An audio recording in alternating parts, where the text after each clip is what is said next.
Assalamualaikum warahmatullahi wabarakatuh.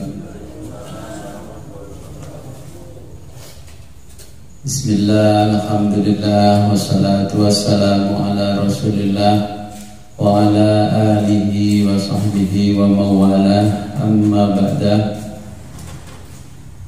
Asyhadu an la ilaha illallah wahdahu la syarikalah wa asyhadu anna Muhammadan abduhu wa rasuluh la nabiyya ba'da. Alhamdulillah, pada malam hari ini kita diberikan kenikmatan oleh Allah yang sangat luar biasa berupa Islam, iman, ihsan, dan kesehatan, sehingga kita bisa kembali melaksanakan pengajian kitab Ihya Ulumuddin. Sebagaimana biasa, sebelum kita mulai pengajian, marilah kita berdoa dan berkirim Fatihah kepada junjungan kita baginda Nabi besar Muhammad SAW. Semoga kelak kita mendapatkan syafaat dari beliau. Liridha'illahi ta'ala wa billahi ta'ala wa syafaat Rasulullah sallallahu alaihi wasallam. Al-Fatihah.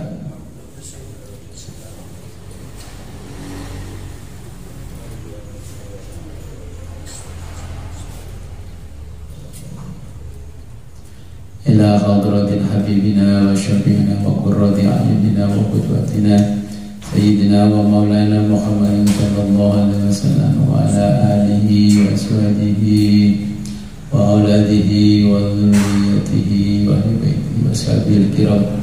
Al-Fatihah.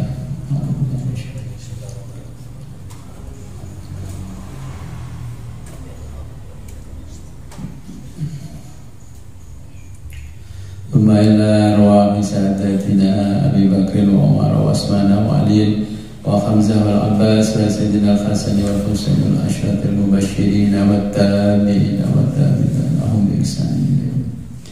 Al-Fatihah. A'udzu billahi minasy syaithanir rajim. Iyyaka na'budu.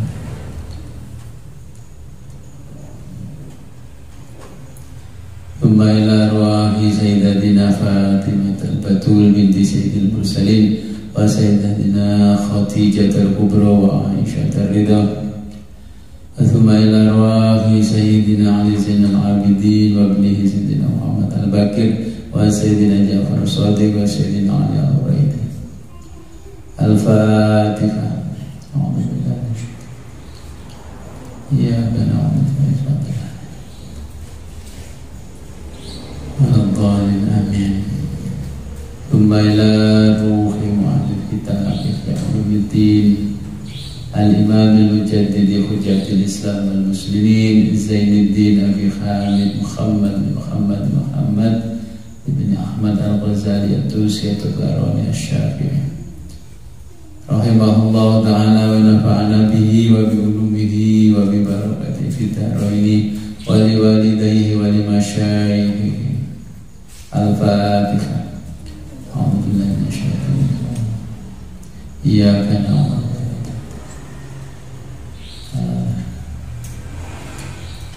Thumma ila hadratina abaina, thumma ila arwahi abaina wa ummahatina wa jaddatina wa jaddatina wa furu'ina wa usulina wa alal khadhirina fi majlisina hadha.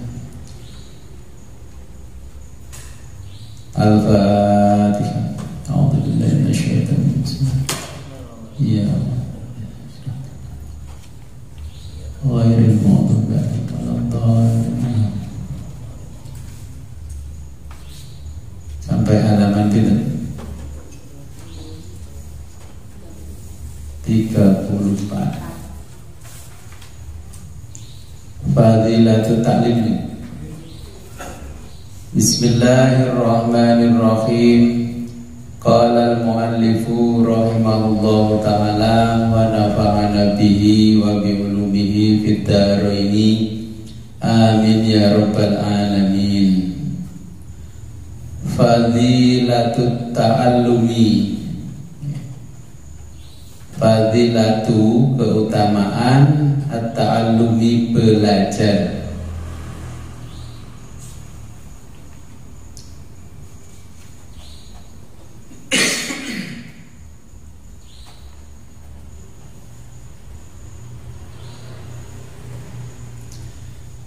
Ammal ayatu adapun ayat-ayatnya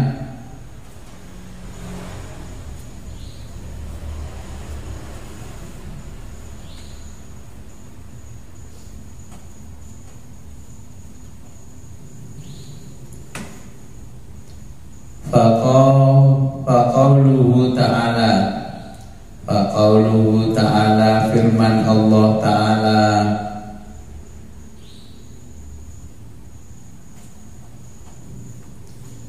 falaula nafara min kulli firqatin falaula mengapa tidak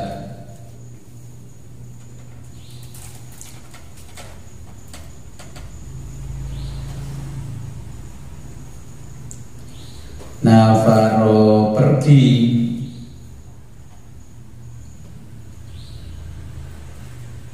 min kulli dari setiap min dari kulli setiap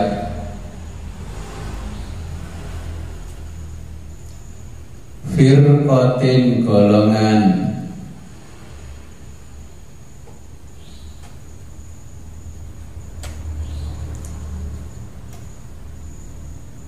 minhum di antara mereka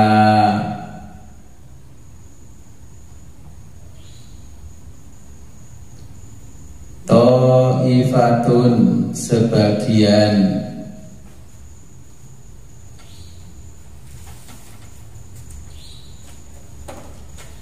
liyatafaqahu untuk memperdalam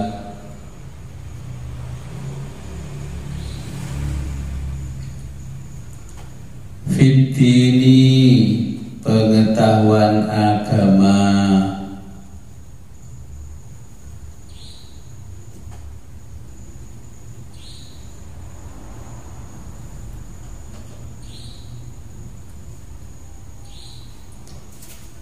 wa qauluhu azza wa jalla wa qauluhu dan firman Allah azza wa jalla azza yang maha perkasa wa jalla maha agung wa jalla lagi maha agung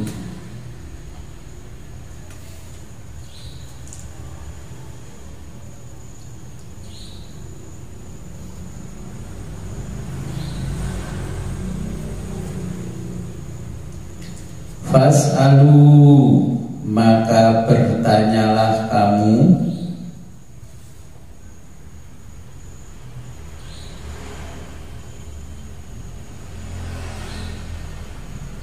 ahlal dzikra ahla kepada orang-orang yang memiliki al-dzikra pengetahuan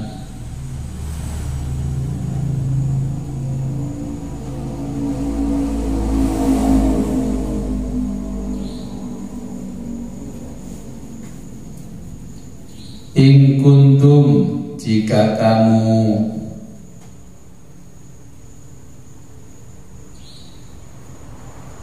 la ta'lamuna tidak mengetahui. Kepanjangan ayat wa ma arsalna min qablika illa rijalan nuhi ilaihim. Teman-teman mereka boten enten ayat ya. Wa ammal akhbaru wa amma adapun dan adapun al akhbaru hadis. Jadi hadis-hadis Nabi ini akhbar.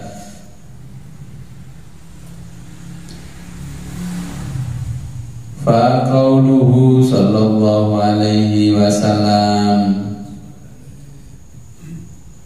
fa qauluhu sabda Nabi sallallahu alaihi wasallam, Nabi sallallahu alaihi wasallam.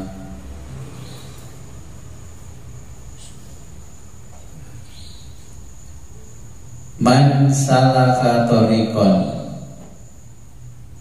man barang siapa salaka meniti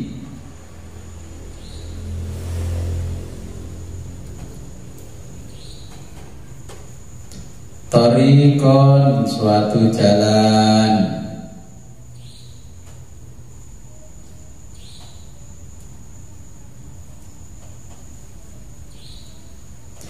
yatlubu untuk menuntut,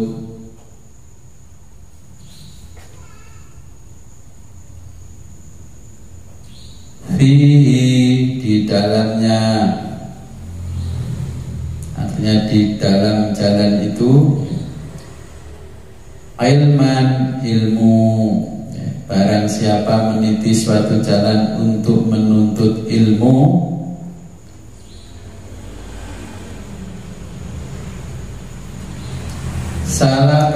salakallahu, salaka dianugerahi Allahu, Allah dianugerahi oleh Allah, bihi kepadanya,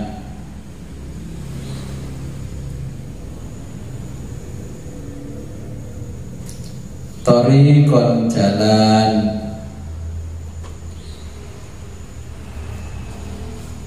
ilal jannati ila menuju al jannati surga.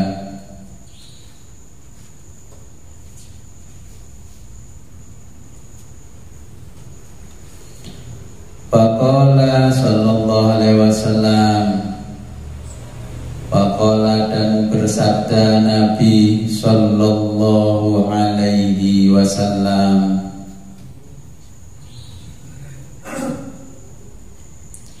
innal malaikata, sesungguhnya malaikat itu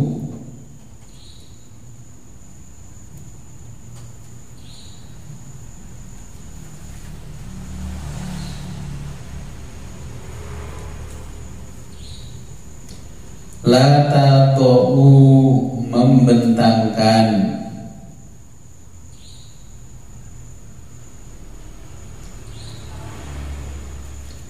ajnihataha sayapnya,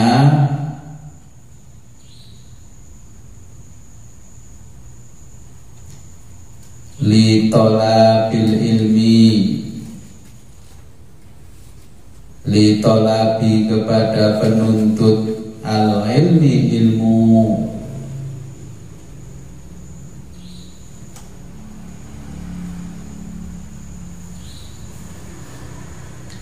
ridon sebagai tanda rela atau ridon tanda rela,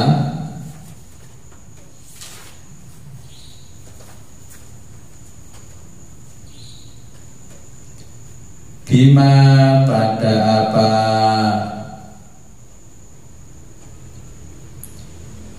yasna'u yang diusahakan,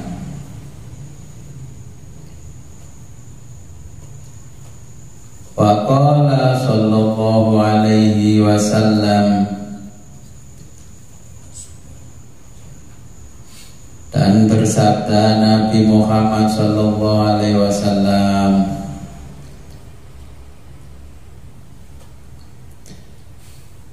li'an taldua, li'an bahwa taldua engkau pergi,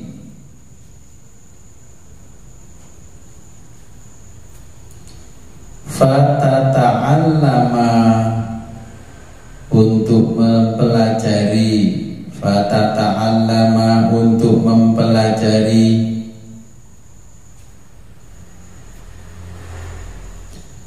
baban satu bab,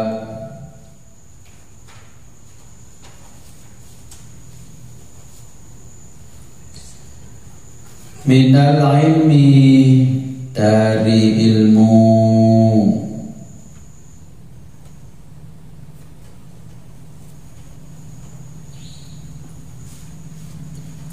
Khairun adalah lebih baik.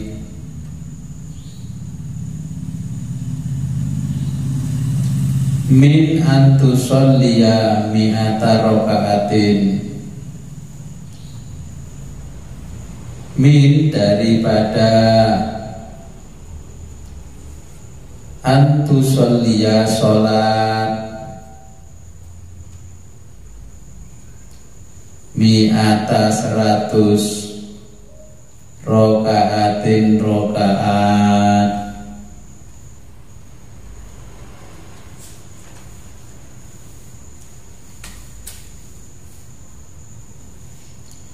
Faqala sallallahu alaihi wasallam, dan bersabda Nabi Muhammad sallallahu alaihi wasallam, babun satu bab,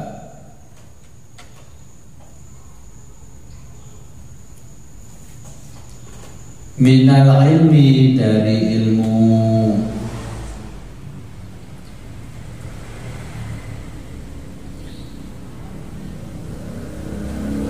Yata'allamuhu, yang dipelajari. Yata'allamuhur rajulu, yang dipelajari oleh seseorang.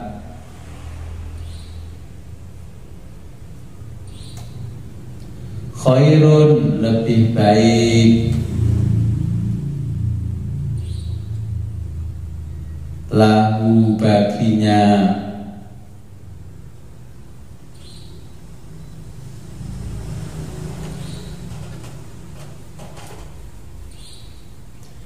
Minat dunia, dari dunia. Wa ma fiha, wa ma dan apa,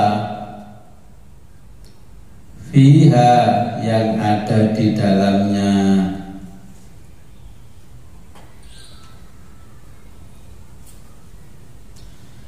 Wa qala sallallahu alaihi wasallam, dan bersabda Nabi Muhammad sallallahu alaihi wasallam, talabul ilmi faridotun, talabul ilmi menuntut ilmu, talabu menuntut al ilmi ilmu,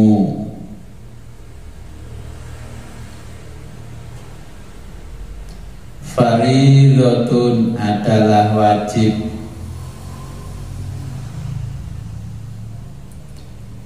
ala atas, kulli setiap, ala kulli muslimin atas setiap orang Islam.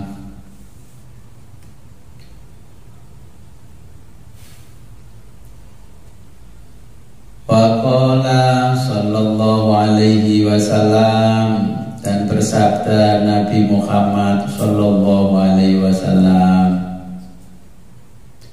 utlubu, carilah, utlubul ilma, carilah ilmu, walau bisin, walau bisin, ke negeri Cina.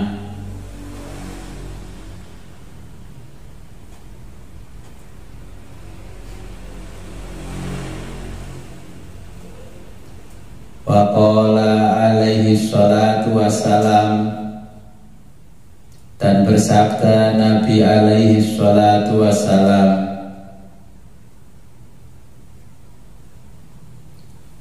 al-ilmu, ilmu itu, khazainu, adalah gudang-gudang,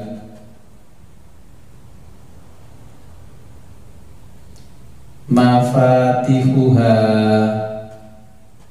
anak kuncinya.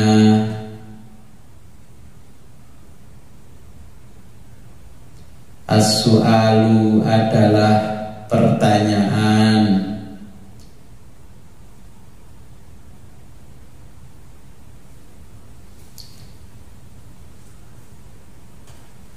Fa'as'alu, kitab kuning betul kitab kuning ya.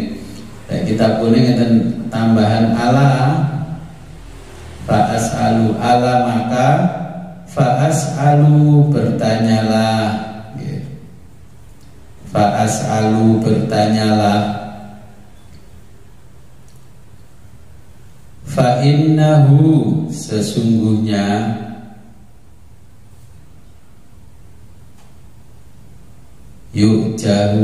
yu'jazu diberi pahala.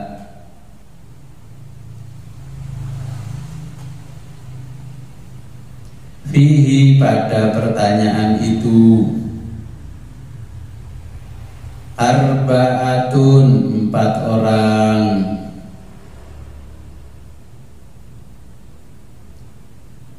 Satu as-sailu penanya.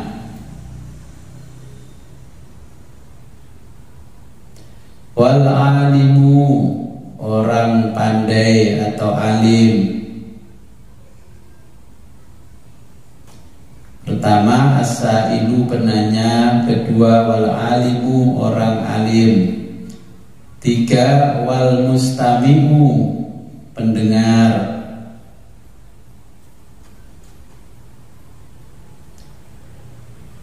keempat wal muhibbu yang suka,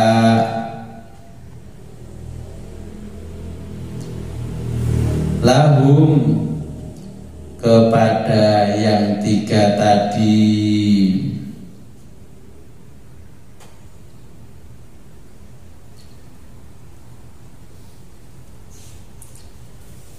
Waqala sallallahu alaihi wasallam, dan bersabda Nabi sallallahu alaihi wasallam, la yang bagi, la tidak, yang bagi wajar,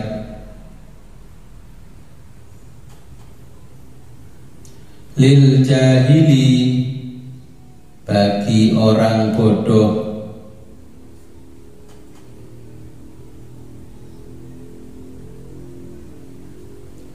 ayyaskuta berdiam diri,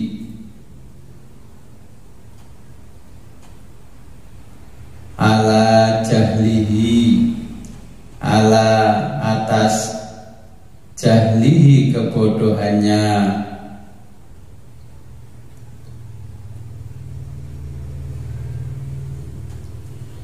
wala dan tidak pantas,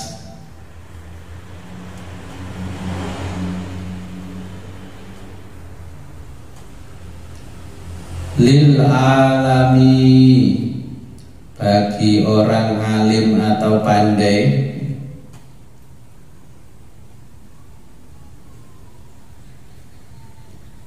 ayyaskuta berdiam diri,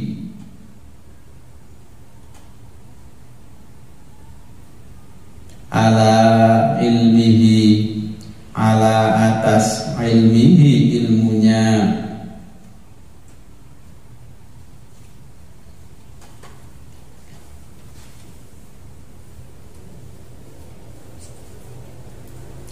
wa fi hadisin wa fi hadisi Abi Dzarrin wa fi hadisin dan di dalam hadis Abi Dzarrin, hadisnya Abi Dzar radhiyallahu an, semoga Allah meridhoinya,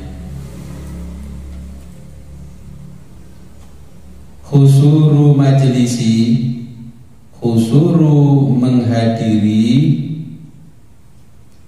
majlisi ilmin, majlis ilmin ilmu,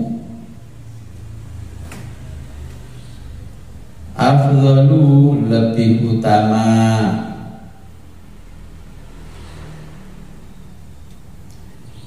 min sholati, daripada sholat,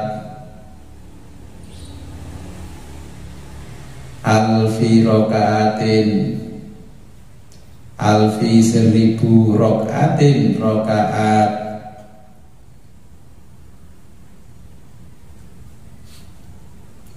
wahya dati, dan membesuk,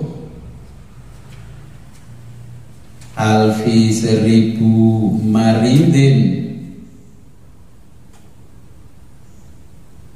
orang sakit,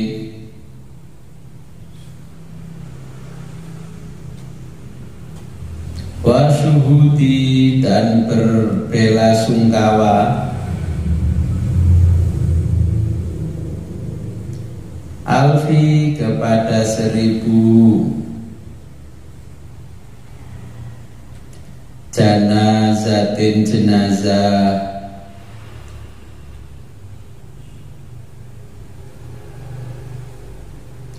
fakila, lalu ada yang bertanya,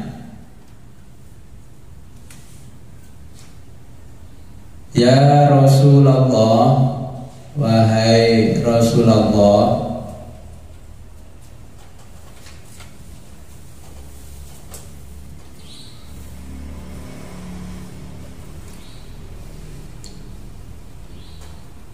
wa min qiraatil Qur'ani, wa min, dan apakah termasuk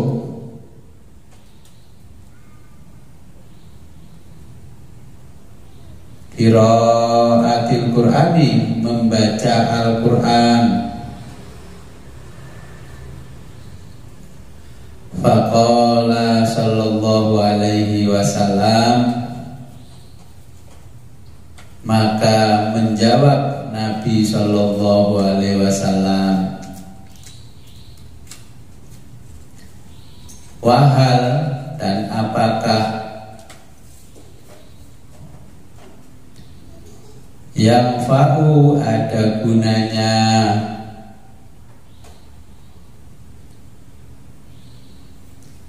Al-Qur'anu, ngaji Al-Qur'an,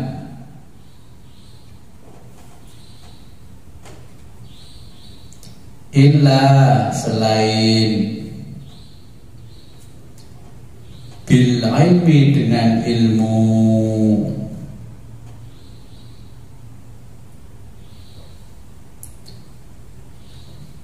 Wa qala sallallahu alaihi wasallam, dan bersabda Nabi Muhammad sallallahu alaihi wasallam, man, barang siapa ja'ahu, mendatanginya,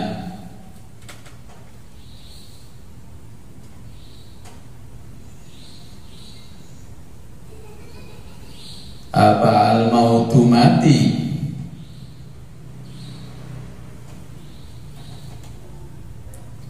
wa huwa, dia, yatlubu, sedang menuntut, al-ilma, ilmu, liyuhya bihi, liyuhya bihi, untuk menghidupkan, al-islama, agama Islam.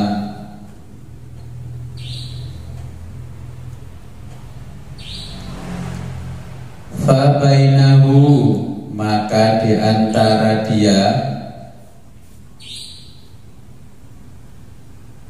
wa bainal anbiya'i, wa baina, dan di antara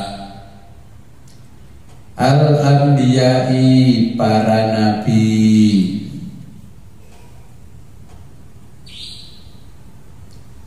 fil jannati, di surga,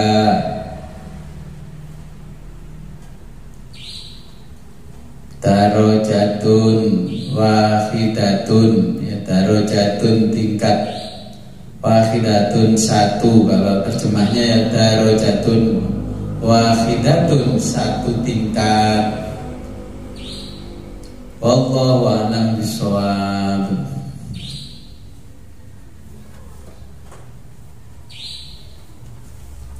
Mas Wendy, untuk pintu ini nanti tuh.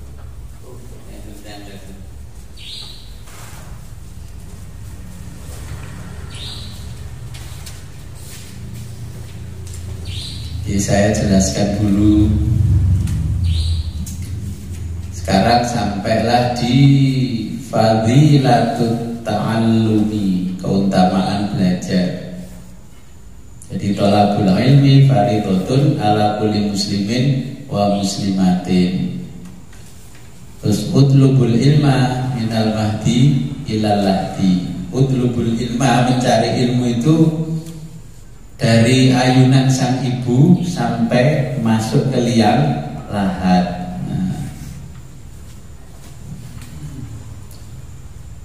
Adapun di dalam kitab Ihya ini Imam Ghazali menyampaikan ayat falaula nafara min kulli firqatin minhum ta'ifatun liyatafaqahu fiddin. Mengapa tidak pergi dari setiap golongan minhum, di antara mereka, ta'ifatun sebagian, litafaqahu fiddin, untuk memperdalam ilmu agama. Jadi yang ideal itu ya ilmu agama diperdalam untuk kepentingan hidup kita dunia dan akhirat. Ilmu umum ya diperdalam untuk kepentingan kita di dunia. Nah, ini yang dimaksud falaula nafara min kulli firqatin minhum ta'ifatun liyatafaqahu fiddin.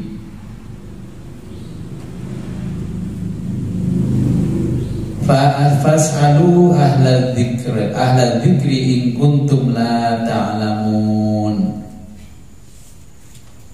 Jadi kita disyaratkan oleh Allah, ya kalau kita tidak tahu satu bidang atau satu permasalahan, tanyalah pada ahlinya.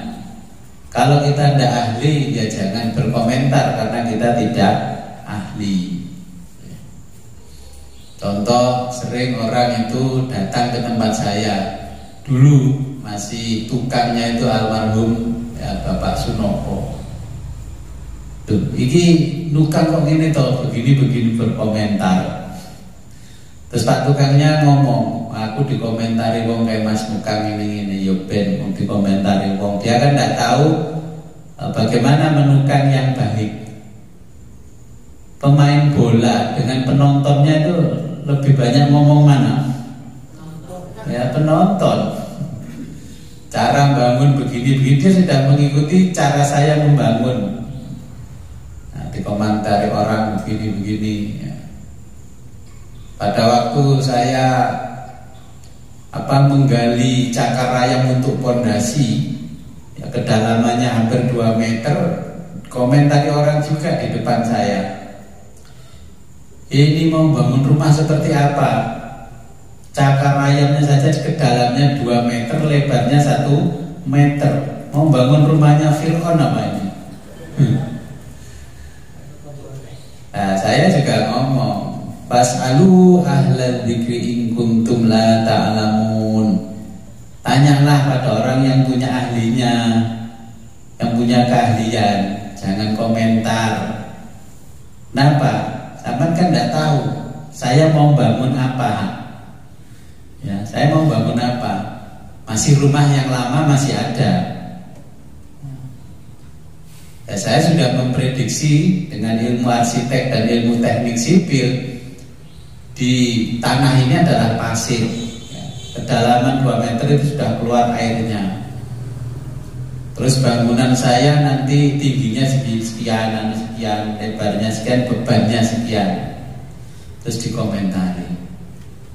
Begitu bangunan ini depan belakang jadi, terus Allah menguji bangunan saya ketika itu kan ada gempa. Masih ingat gempa yang baru-baru kemarin hampir 6, skala Richter Orang yang komen-komen itu langsung datang ke sini. Bangunanmu pedot gak? Bangunanmu pedot gak? Ya saya suruh ngecek satu persatu ini, saya ngecek. Ya nggak ada yang putus.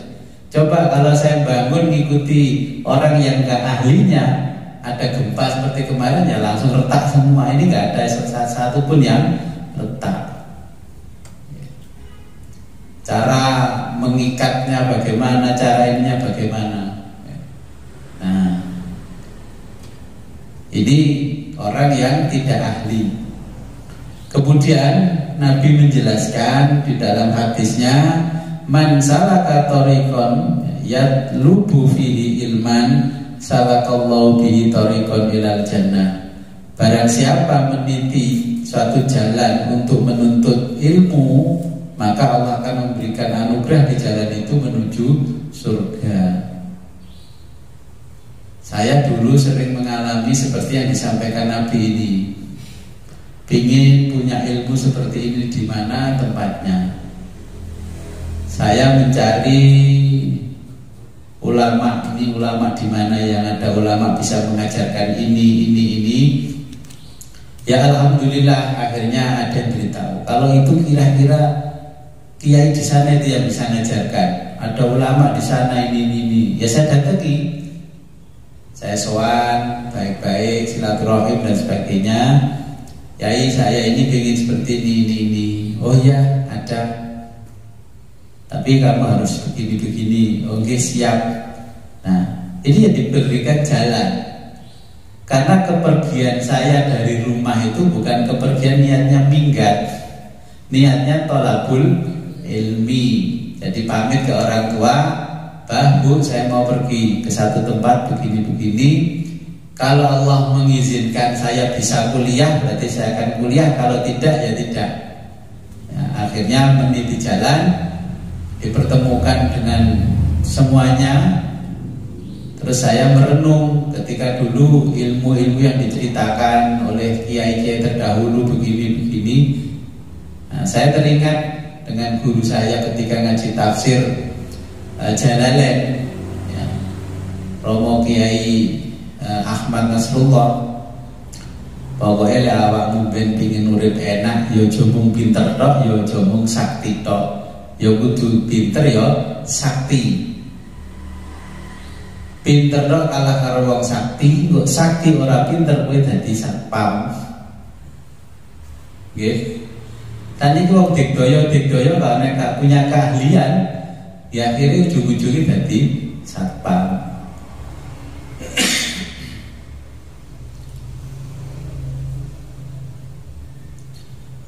Faqala sallallahu alaihi wasallam, innal malaikata la tadau ajnihataha bitolabil ilmi ridon bima yasna'un. Kemudian para malaikat ini membentangkan sayapnya kepada orang-orang yang mencari ilmu. Saya berangkat mencari ilmu itu punya keyakinan yang kuat di dalam hati saya. Pasti saya akan diberikan jalan oleh Allah untuk menuntut ilmu. Padahal dari rumah itu hanya disangoni cengkir sama mbah saya itu. Mau berangkat, pamit mbah, saya mau berangkat mencari ilmu ini. Ya Le, kamu cari ilmu untuk menghilangkan kebodohan. Kamu saya kasih satu modal cengkir. Modalnya saya dibawain cengkir. Ngerti cengkir? Ya itu cengkir itu saya tunggu, Mbah, lah pundi terus cengkir itu digawa not pulau. Karena dulu di depan rumah itu ada kelapa hibrida, itu kan ada cengkirnya kecil-kecil, kelapa kecil-kecil ya. Saya pikir saya mau dibawai cengkirnya itu. Ternyata cengkir itu adalah simbolis dari mbah saya. Kamu berangkat harus menggunakan kuatnya logika ini, kencenge pikir. Cengkir itu kencenge pikir.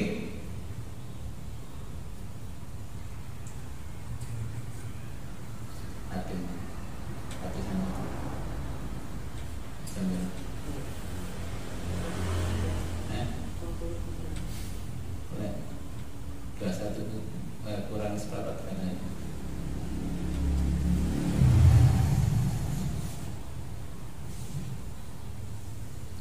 Kemudian Nabi menjelaskan ya, bahwa li'an taghdua fatata'allama baban minal ilmi khairun min an tusalliya mi'ata raka'atin. Terus saya ini memahami, jadi saya pergi itu sudah ngaji Ihya. Ya, saya pergi itu sebenarnya sudah ngaji Ihya, tapi ya maknaninya masih bolong-bolong. Dulu belum begitu bisa maknani, ya maknaninya masih bolong-bolong. Tapi saya ingat-ingat yang di bab ilmu ini belajar ini saya ingat-ingat karena waktu itu posisi mau melanjutkan belajar. Bahwa engkau pergi untuk mempelajari satu bab ilmu itu lebih baik daripada sholat 100 rakaat. Saya pahami ini apa maksudnya Nabi ini kok menuntut ilmu satu bab ilmu lebih baik daripada sholat 100 rakaat. Ternyata saya bertanya kepada orang, nah ini ada ulama yang ya sudah namanya ulama, saya tanya maksud dari hadis ini bagaimana? Kalau kamu ini mahasiswa ya, kamu kalau malam ya qiyamul lailnya ya 2 rakaat 1 salam 2 rakaat 1 salam 2 rakaat 1 salam sudah selesai. Setelah itu di jam-jam yang mustajabah itu kamu belajar. Jadi belajar satu bab ilmu di malam hari itu kualitasnya lebih baik daripada kamu sholat 1000 rakaat atau 100 rakaat di malam hari. Ternyata saya sore tidur, malam bangun sholat ya. Makanya saya terbiasa sholat 1 rakaat 10 surat Ikhlas, terus kemudian 20 sampai 100 itu terbiasa ketika memahami hadis ini. Terus setelah selesai sholat, zikir wirid, setelah selesai saya membuka kitab, yang membuka buku-buku yang lain.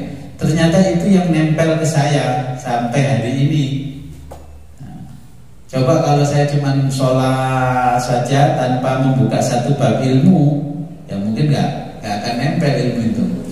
Akhirnya sambil setiap malam saya membaca, terus kitab-kitab yang maknanya belum ada dulu, membawa kamus saya cari di kamus. Oh ini berarti ini maknanya seperti ini, seperti ini. Nah ini yang dimaksud dari hadis ini ya. Kemudian Nabi menjelaskan babun minal ilmi yata'allamuhu rajulu. Jadi satu bab dari ilmu yang dipelajari oleh seseorang khairun lahu minad dunya wa ma fiha. Itu lebih baik dari dunia dan apa yang ada di dalamnya. Saya dulu masih mau menuntut ilmu ini aja, setiap hari saya buka kitab ini ya, kitab Ihya yang lama coklat ini.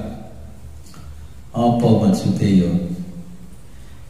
Ternyata memang saya untuk menuntut satu bab ilmu itu butuh perjalanan yang luar biasa. Ternyata lebih baik dari dunia seisinya itu ya saya dapatkannya sekarang.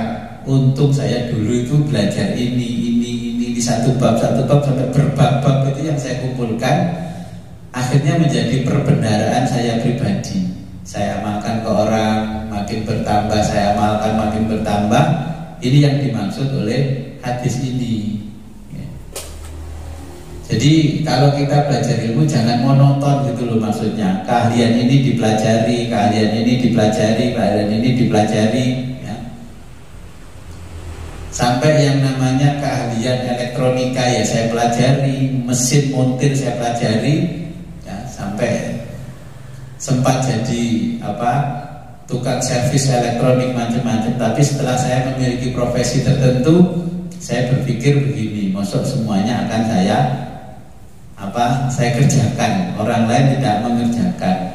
Oke, akhirnya profesi yang tertentu itu keahlian tertentu ya saya tinggalkan, tapi ilmunya tetap saya miliki. Contohnya untuk membetulkan listrik saya bisa karena dulu pernah kursus tentang perlistrikan, sampai merakit alat elektronik ya, jadi sound system, jadi ini ada TV yang rusak kita bisa betulin.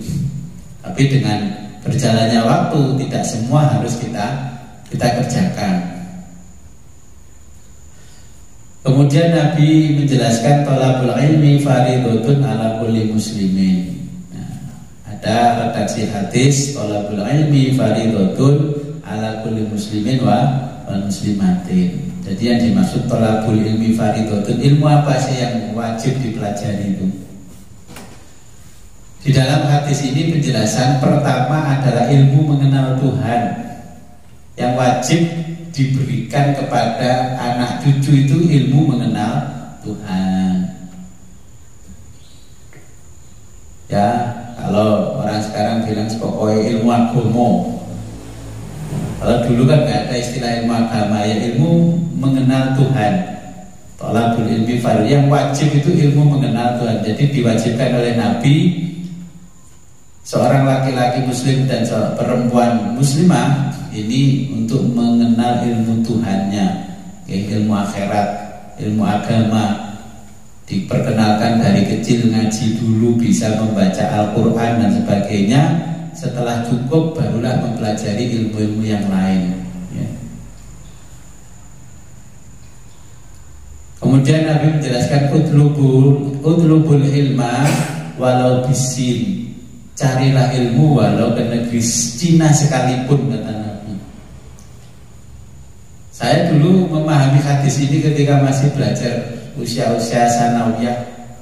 Kok Nabi menjelaskan carilah ilmu walau ke negeri Cina sekalipun? Memang Cina ada apanya? Ternyata sekarang ya apa-apa ada di Cina sekarang. Yang kita nikmati hari ini mulai teknologi macam-macam ya Cina. Yang ada di sekitar kita sekarang ini semuanya produk Cina, made in China, semua ini made in China. Jadi apa yang disampaikan Nabi memang betul, ya. 1443 tahun yang lalu Nabi mengatakan carilah ilmu, ya, walaupun ke negeri Cina sekalipun. Ya, Cina di waktu itu ya nggak sehebat sekarang, ya. Tapi ternyata ya betul apa kata Nabi, apa-apa di sana ada.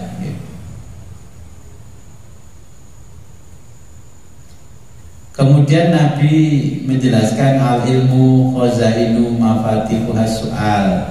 Ilmu ini adalah gudang, gudang perbendaharaan. Mafatihuha, anak kuncinya adalah pertanyaan. Kudu takok, gak ngerti kudu takok. Harus bertanya. Fa'as'alu, bertanyalah. Fa'innahu, ya, yu'jazu fihi arba'atun. Di dalam bertanya itu ada 4 pahala, bagi 4 orang pahalanya. Dengan tanya itu yang dapat pahala dari 4 orang. Pertama as-sailu, pahala yang bertanya ini sudah dapat pahala. Wal alimu, dari orang alim yang menjawab pertanyaan, sehingga yang lain-lain itu paham. Kadang orang itu nggak paham, mau tanya nggak berani. Tapi ada yang tanya, alhamdulillah koncoku mang wis takon, dalam hatinya kan gitu.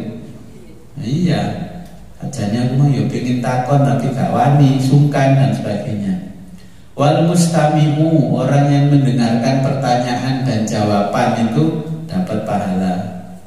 Wal muhibbu lahum, jadi orang yang keempat ini orang yang menyukai kepada 3 hal tadi. Kemudian Nabi menjelaskan la yambaghi, tidak wajar lil jahili, bagi orang bodoh, ayaskuta, berdiam diri ala jahlihi, di atas kebodohannya. Bodoh ra gelem ngaji, ya, ini enggak wajar. Kemudian walal ilma, dan tidak wajar juga atau tidak patut bagi orang alim ayaskuta, berdiam diri ala ilmihi, atas ilmunya. Ya, kalau alim ya harus ditambahkan kengalimannya. Kalau berdiam diri, ilmu nggak boleh disembunyikan oleh Allah. Akhirnya kalau orang alim tidak mau menampakkan kengalimannya, tidak mau mengamalkan ilmunya, nanti orang-orang bodoh lah yang akan mengamalkan ilmunya. Nah, hari ini imbang antara orang alim yang nggak mau mengamalkan ilmunya, antara orang jahil yang mengamalkan ilmunya.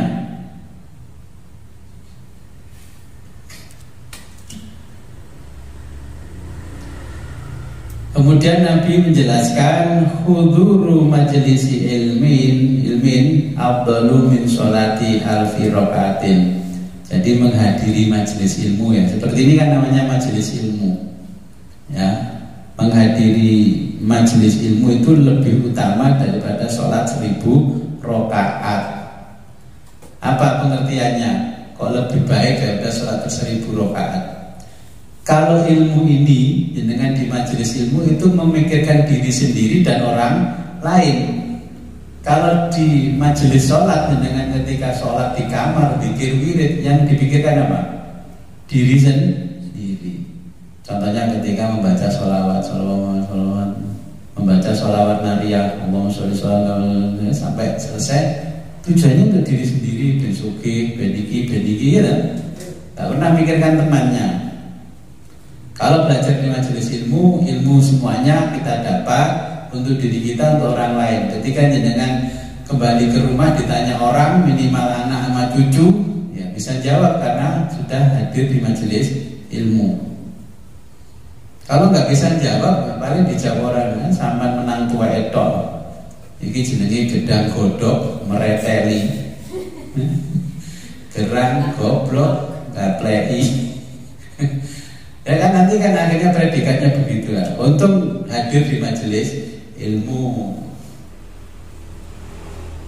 Wa iyadati alfi maridin. Nah, lebih baik daripada membesuk 1000 orang sakit. Wa syuhudi alfi janazatin, dan bertaksiah atau berbela-sungkawa kepada 1000 orang jenazah. Fakilah, lalu ada orang yang bertanya, ya Rasulullah, wahai Rasulullah, wa min qiraatil Quran, apakah termasuk membaca Al-Quran? Faqala, maka Nabi menjawab ya. Faqala sallallahu alaihi wasallam, maka Nabi SAW menjawab, hal yanfa'ul Qur'anu illa bil ilmi. Apa manfaatnya baca Quran kalau tidak ada ilmunya? Apa manfaatnya kamu membaca Al-Quran gak ngerti arti ini? Gak ngerti yang dimaksud oleh Allah di dalam ayat-ayat itu. Moco tok, bisa moco modal suara enak, moco di enak-enak no, di pamer no. Padahal apa? Gak ada ilmunya. Modal menang suara penak, sing wayahe gak dawa di dawak-dawak no. Iya kan? Belajar masih Iqra 3, ngaji di speaker. Walillahi ya. Iya. Ya begitu. Karena itu membaca Al-Quran tanpa ilmu. Jadi jangan dikira dengan membaca Al-Quran dapat pahala. Kalau nggak punya ilmunya, ya kata Nabi, apa gunanya kamu baca Al-Quran kalau tidak memiliki ilmunya? Minimal ilmu bacaan seperti Iqra ya. Terus kemudian ada tajwidnya, ya ada nahwunya, soroh dan sebagainya. Kita untuk mempelajari Al-Quran. Ketika membaca Al-Quran, kita langsung tahu apa yang dimaksud oleh Allah. Bismillahirrahmanirrahim. Paling orang yang paling dihafal artinya ya cuma Bismillahirrahmanirrahim sama Alhamdulillahirabbil alamin. Setelah baca ayat lain, apa wis gak ngerti, pokoknya iso muni bener apa ya wis empuk. Nah, ini memang yang betul-betul terjadi hari ini. Nabi juga menjelaskan man ja'ahul mautu wa yutlibul ilma liyuhyiha bil Islam. Barang siapa didatangi kematian dan dia sedang menuntut ilmu untuk menghidupkan agama Islam, fa bainahu wa bainal anbiya'i fil jannah. Jadi antara dia dan di antara nabi di surga nanti darajatun wahidatun, 1 derajat tingkatnya. Contohnya ada orang lagi anak lagi mondok meninggal, lagi kuliah meninggal, itu kan dapat nanti derajatnya 1 derajat di bawahnya para nabi. Nah, bagaimana kalau mahasiswa sedang menuntut ilmu meninggalnya sedang mendaki gunung? Nah, itu dapat derajat enggak? Ya enggak, orang itu karena sedang mendaki gunung seneng-seneng. Supaya mendaki gunungnya dapat pahala ketika dia masih menuntut ilmu di bangku kuliah, ya berangkatnya harus niatnya begini.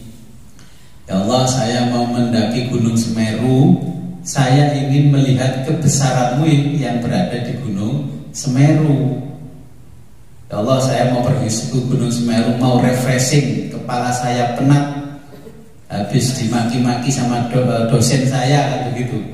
Mama kalau mahasiswa begitu, mari senani dosen, ayo mendaki, refreshing. Akhirnya ya matinya nggak seperti yang dijelaskan di hadis ini. Matinya ya nggak mati syahid mencari ilmu, karena dia nggak suka dengan majelis ilmunya di perguruan tinggi, akhirnya merasa pusing, merasa ini, pergi ke gunung itu untuk refreshing. Dengan itu kalau pergi kemana-mana niati saya mau pergi ke Pantai Gemah, di sana saya ingin melihat kebesaran Allah yang ada di laut Pantai Gemah. Ada apa-apa di pantai katut laut nanti ya nggak katut Nyai Roro Kidul, masuknya tetap masuk ke kuburannya orang-orang Muslim. Saya sering ketemu orang, dari mana Pak Bu, nentutnya putu Gus, ini Pantai Gemah. Akhirnya ke Samber Laut Selatan. Ya diniati ke Pantai Gemah kemanapun ya, dengan niatnya itu thalabul ilmi, ingin melihat kebesaran Allah yang ada di sana, kebesaran Allah ada di sana. Seperti Dhunnun Al-Misri itu kalau kemana-mana itu ya itu niatnya, ingin melihat kebesaran Allah yang ada di sana. Saya naik ke Kawah Ijen bersama teman-teman, aku tunggu sebentar. Apa Mas? Ya sih, dongo nang Gusti Allah dhisik. Niate nang gunung Kawah Ijen itu ora delok festival jazz, tapi ingin melihat kebesaran-kebesaran Allah yang ada di Kawah Ijen. Urusan nang gunung kok bersama nonton festival jazz, yaitu adalah apa? Kenikmatan yang lain. Bonusnya bukan terus kita karena ada apa festival jazz, Java Jazz di Kawah Ijen, ya memang rata-rata teman-teman itu ke sana memang ingin melihat festival jazz. Tapi saya yang bersama grup saya sebelum berangkat ke sana, kita berdoa dulu kepada Allah bahwa tujuan ke Kawah Ijen itu untuk melihat kebesaran Allah yang ada di Kawah Ijen. Kebetulan kita juga tahu di sana ada festival jazz. Itu adalah bonus dari perjalanan kita yang ingin melihat kebesaran Allah, ya.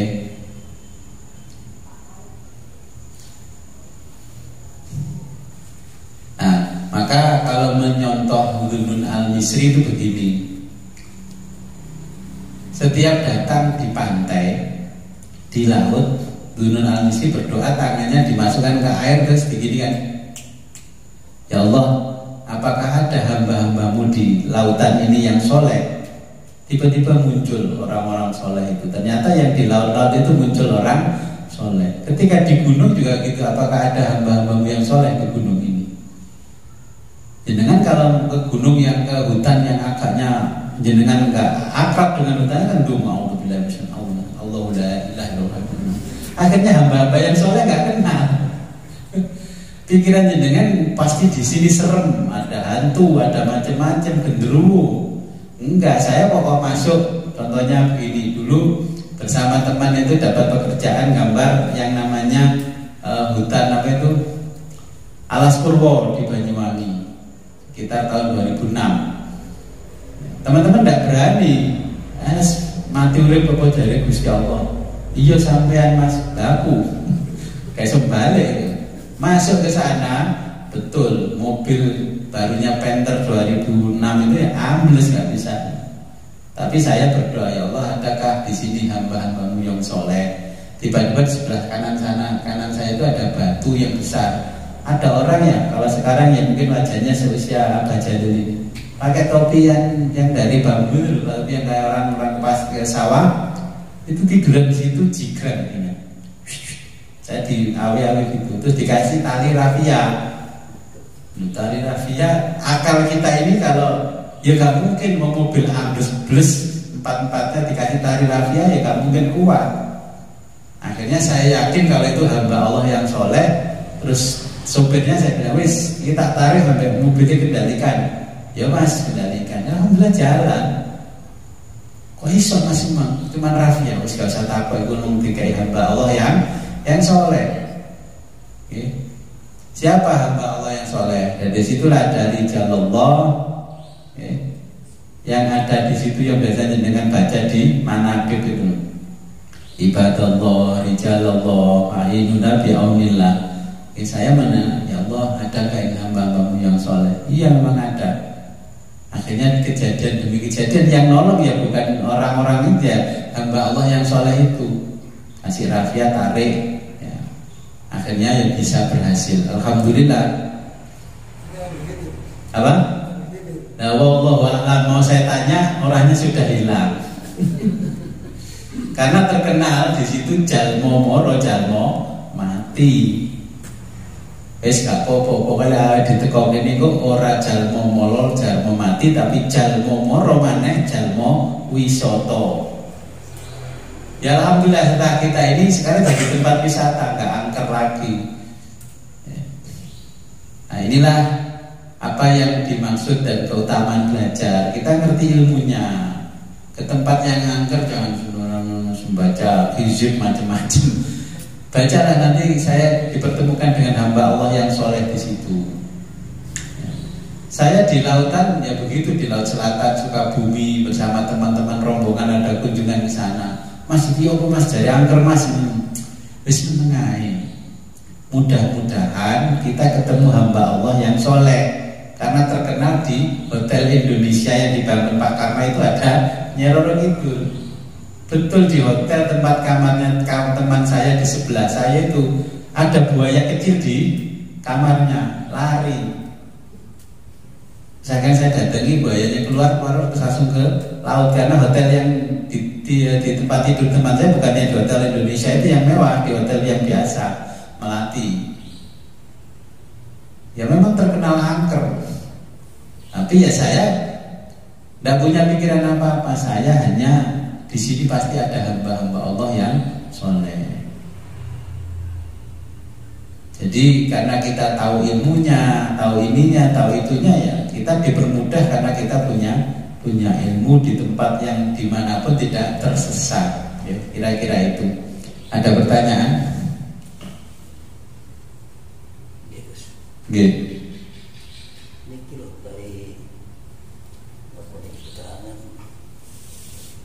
Tidak wajar bagi orang bodoh berdiam diri atas kebodohannya, dan tidak pantas pula bagi orang alim berdiam diri atas ilmunya.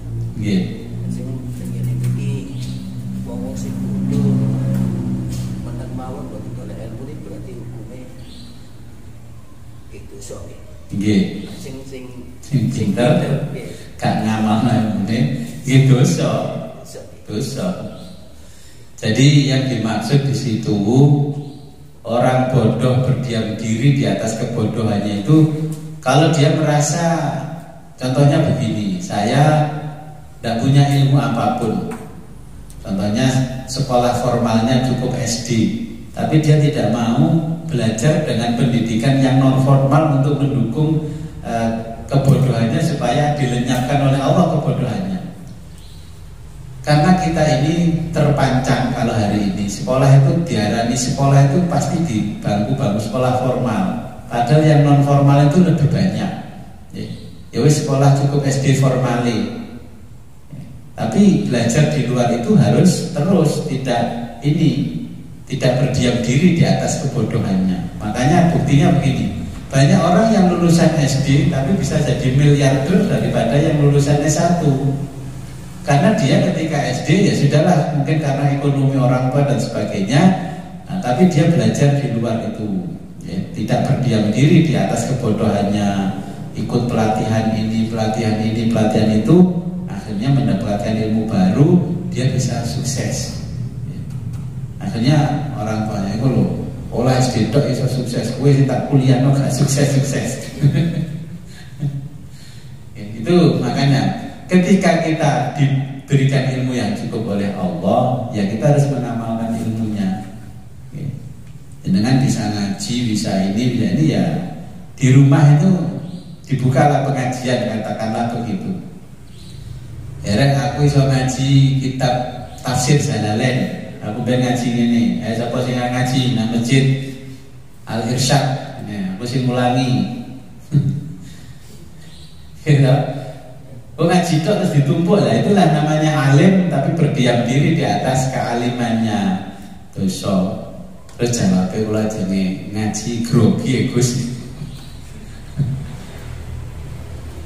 Ya memang awal-awal ngaji grogi, sesuai buat grogi. Grogi itu bisa diatasi apabila ilmu sudah kita kuasai.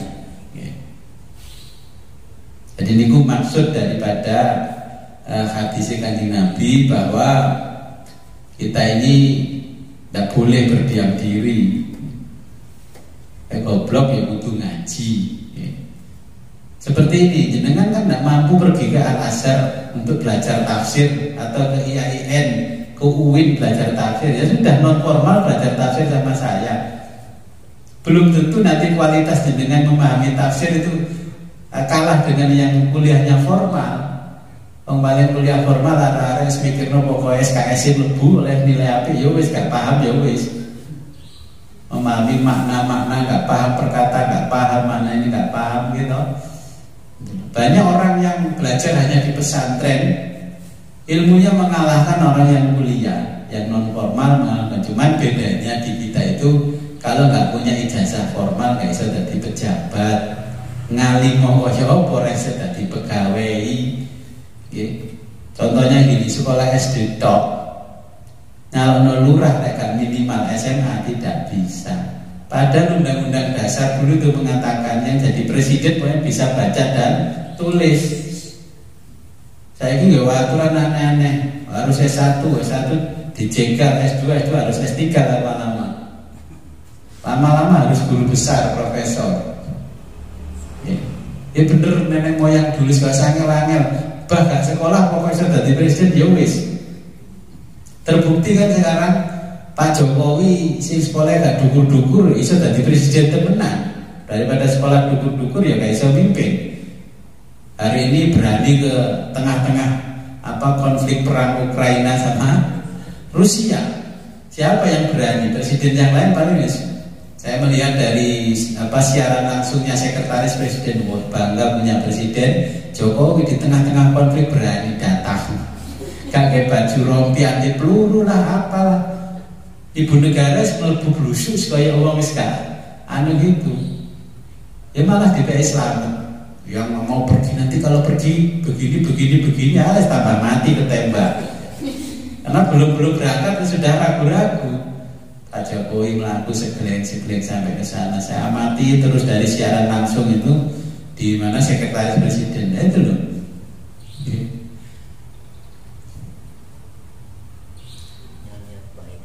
Niatnya baik. Kalau niatnya baik ke sana diniati baik akan mendamaikan orang konflik. Kalau negara konflik, kalau orang biasa kayak kita kan tukaran, tukaran kelas negara, parani, ya know?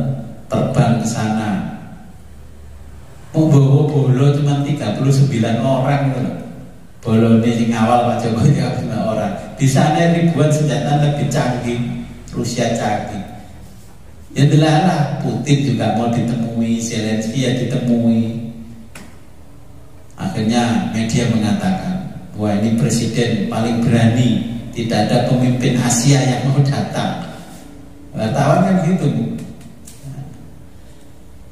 Ini tidak berdiam di atas kebodohannya dan tidak diam juga di atas kepandaiannya. Punya ilmu, mengamalkan ilmunya. Yuk saya ditekani mewakili bangsa Indonesia. Karena apa? Ukraina dulu juga pernah mendukung ketika Indonesia mau merdeka. Yang mengakui Indonesia merdeka, Rusia ya didatangi. Kita punya hutang budi sama mereka. Oke, ada pertanyaan?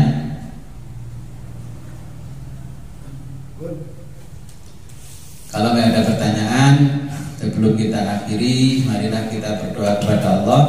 Ya, mudah-mudahan apa yang kita pelajari malam hari ini membawa manfaat dan barokah di dunia wa dunia hatta akhirat.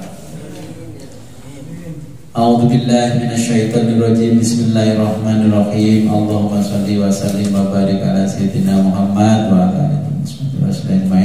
Allahumma hdina tariqal mustaqim wa minallahi al-azizil. Allahumma hdina tariqal mustaqim wa min ruhi jibril al-matin. Allahumma hdina tariqal mustaqim tariqal anbiya wal mursalin bi rahmatika arhamar rahimin. Allahumma rizqna fahman nabiyyin wa khibal mursalin wa rabbin bi rahmatika arhamar rahimin. Wa sallallahu ala khairi khalqika sayyidina Muhammadin wa ala alihi alhamdulillahi rabbil alamin. Al-Fatihah. A'udzu billahi minasyaitonir rajim. Bismillahirrahmanirrahim.